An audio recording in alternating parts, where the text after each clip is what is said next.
Item ಯಾವುದೇ ಇರಲಿ try ಮಾಡಿ ಆಚಿ ಚಿಕನ್ ಮಸಾಲಾ. ಸರ್ ನೀವು ಹೇಳಿದ್ರಿ ಯೂತ್ಸು ನಿಂತ್ರೆ ಎಲ್ಲವೂ ಒಂದು ದೊಡ್ಡ ರೀತಿಯ ಮ್ಯಾಜಿಕ್ ಆಗುತ್ತೆ ಅಂತ.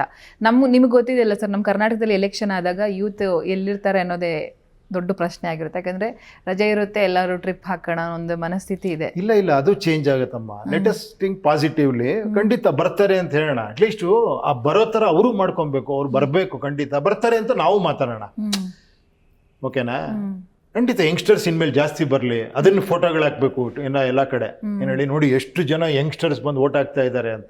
ಓಕೆ, ವಯಸ್ಸಾರ್ದು ಹಾಕಿ ತಪ್ಪಲ್ಲ. ಒಬ್ರು ಗಾಲಿ ಚೇರಲ್ಲಿ ಕರ್ಕೊಂಬಂದು ಅವರು ಓಟ್ ಹಾಕ್ತಿದ್ದಾರೆ ಅನ್ನೋದು ದೊಡ್ಡ ವಿಷಯನೇ. ಬಟ್ ಯಂಗ್ಸ್ಟರ್ಸ್ ಆಗ್ತಿರೋದು ಇನ್ನೂ ದೊಡ್ಡ ವಿಷಯ. ಯಾಕಂದ್ರೆ ಇವ್ರದ್ದು ಭವಿಷ್ಯ. ಕಾಲೇಜ್ ಬಂದು ನಿಂತಿರ್ಬೇಕು ಎಲೆಕ್ಷನ್ಗೆ ಓಟ್ ಹಾಕೋದಕ್ಕೆ ಅಲ್ವಾ? ಏನಯ್ಯ ಈ ತರ ಯಂಗ್ಸ್ಟರ್ಸ್ ಓಟ್ ಹಾಕ್ತಿರೋ ನಾವು ಬದಲಾವಣೆ ಆಗೋಗ್ಬಿಟ್ರೆ ಆಮೇಲೆ ಆ ಯಂಗ್ಸ್ಟರ್ಸ್ ಅಲ್ಲಿ ಈ ಒಂದು ಬದಲಾವಣೆ ಬಂದ್ರೆ ನಮ್ಗೆ ಏನ್ ಬೇಕು ಅಂತ ಫಸ್ಟ್ ಆಫ್ ಆಲ್ ಅವ್ರಿಗೆ ಗೊತ್ತಾಗಬೇಕು ಏನ್ ಚೇಂಜಸ್ ಅಂತ. ಅವ್ನು ಚೇಂಜ್ ಆಗಿ ಇವನ್ ಬಂದ್ಬಿಡ್ಲಿ ಅನ್ನೋದು ಈಸಿ.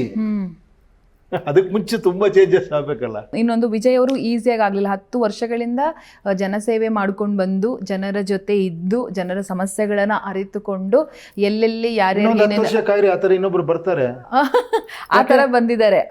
ಆತರ ಬರ್ಬೇಕು ಅಂದ್ರೆ ಜನಸೇವೆ ಮಾಡ್ಕೊಂಡು 10 ವರ್ಷ ನಮ್ಗೆ ವಯಸ್ಸೇ ಆಗೋಗಿರುತ್ತಲ್ಲ ಸರ್. ಅಲ್ಲ, you are waiting for that person ತಾನೆ. ಅಲ್ಲಲ್ಲ, ಆ ತರ ಬಂದಿದ್ದಾರೆ. ನಮ್ಮ ಉಪ್ಪಿ ಸರ್ ಯಾವ ರೀತಿ ವರ್ಕ್ ಮಾಡ್ತಾ ಇದ್ದಾರೆ ಅಂತ. ಅಲ್ಲಲ್ಲ, if you want that kind ಆ ಕೈಂಡ್ ಬೇಡ ನಮ್ಗೆ. ಬಟ್ ಇಲ್ಲಿ ನಿಮ್ ಥಾಟ್ ಬೇಕು ಅಂತ ಜನ ಬಯಸ್ತಾ ಇದ್ರು. ನಮ್ಮ ಕರ್ನಾಟಕದಲ್ಲಿ ಮಾತಾಡ್ತಾ ಇದ್ದೀರಾ? ಕೇಳಿದ್ದು ಸರ್, ಈ ತರ ಇದೆ Uppi sir. That's why be clear what you want. ನಿಮ್ಗೆ ಅದೇ ಬೇಕು ಅಂದ್ರೆ ವೆಯ್ಟ್ ಮಾಡಿ. ವೆಯ್ಟ್ ಮಾಡ್ಬೇಕು ತಾನೆ. ಆಧಾರ ಮಾಡ್ಬೇಕಂತಿದ್ಯಾ? ಅದು ಪೇಷನ್ಸ್ ಬೇಕು. ಬರ್ಲಿ, ಯಾರೋ ಬರ್ತಾನೆ ನಮ್ಮನ್ನೆಲ್ಲ ಚೆನ್ನಾಗಿ ಮಾಡ್ತಾನೆ ಅನ್ನೋದು ವೆಯ್ಟ್ ಮಾಡಿ. ಇಲ್ಲ, ನಾನು ಹೇಳ್ತಿರೋದು ನಾನು ಬಂದು ಮಾಡ್ತೀನಿ ಅಂತ ಹೇಳ್ತೀನಿ. ನಾನು ಎಲ್ಲರೂ ಸೇರ್ಕೊಂಡು ಮಾಡೋಣ ಅಂತ ಹೇಳ್ತಿದ್ದೀನಿ ಅಷ್ಟೇ. ನಾನು ಮಾಡಲ್ಲ ಅಂತಲೂ ಎಸ್ಕೇಪ್ ಆಗ್ತಿಲ್ಲ. ಯಾರೋ ಒಬ್ರು ಹೇಳ್ತಾರೆ ಮೈಗೆಲ್ಲ ಎಣ್ಣೆ ಹಚ್ಕೊಂಡು ಎಸ್ಕೇಪ್ ಆಗ್ಬಿಡ್ತಾರೆ ಇವರು ಅಂತ. ಅದಕ್ಕೆ ಏನಂತೀರ ನೀವು ಅಂಥವ್ರಿಗೆ? ಇಷ್ಟೆಲ್ಲ ಮಾಡ್ತಿದ್ರು ಕೂಡ ಹಂಗೆ ಹೇಳಿದ್ರೆ ಕೆಲವು ಸತಿ ನಮಗೂ ಅನ್ಸುತ್ತೆ ಏನಕ್ಕೋಸ್ಕರ ಮಾಡ್ಬೇಕಪ್ಪ ಏನೋ ಅಂತ ಅನ್ನಿಸ್ಬಾರ್ದು ಆ್ಯಕ್ಚುಲಿ. ಬಟ್ ನಾನು ಅದನ್ನು ಕಲೆ ಕೆಡಿಸ್ಕೊಳ್ಳಲ್ಲ, ನಾನು ಇದು ಮಾಡಲ್ಲ. ಅರ್ಥ ಆಯ್ತಾ? I also need some encouragement ಅಲ್ವಾ? ಬೇಕೋ ಬೇಡವಾ? ಇವಾಗ ನೀವೆಲ್ಲ ಬಂದು ಸಾರ್ ಮಾತಾಡ್ಬೇಕು ಸರ್ ಅಂದ್ರೆ ನಾನು ಬಂದು ಕೂತ್ಕೊಂತೀನಿ. ನಾನು ನಿಮಗೆ ಫೋನ್ ಮಾಡಿ ಬನ್ರಿ ಮಾತಾಡೋಣ ಅಂದ್ರೆ ಹೆಂಗಿರುತ್ತದು?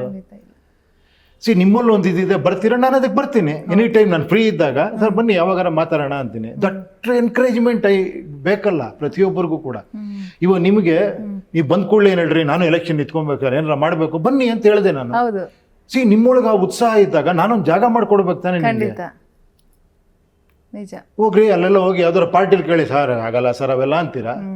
ಪಾರ್ಟಿ ನಿಮ್ ಕೈಗೆ ಕೊಟ್ಟಿದ್ದೀನಿ, ಇದಕ್ಕಿನ್ನ ಇನ್ನೇನ್ ಬೇಕು ನಿಮ್ಗೆ? ಏನ್ರಿ, ನಾನು ಪಾರ್ಟಿ ಸ್ಥಾಪಿಸಿ ನಿಮ್ ಕೈಗೆ ಕೊಟ್ಬಿಟ್ಟಿದ್ದೀನಿ. Even I am not taking decision for that. Yes, you want me to come, I am always ready. ನೀವು ನಿಂತ್ಕೊಳ್ಳಿ ಸರ್, ನಾವೆಲ್ಲ ಸಪೋರ್ಟ್ ಮಾಡಿದ್ವಿ, ಈ ಸಿಸ್ಟಮ್ ಸಪೋರ್ಟ್ ಮಾಡ್ತೀವಿ, ಬನ್ನಿ ನಿಂತ್ಕೊಂತೀನಿ, ಖಂಡಿತ ಮಾಡೋಣ.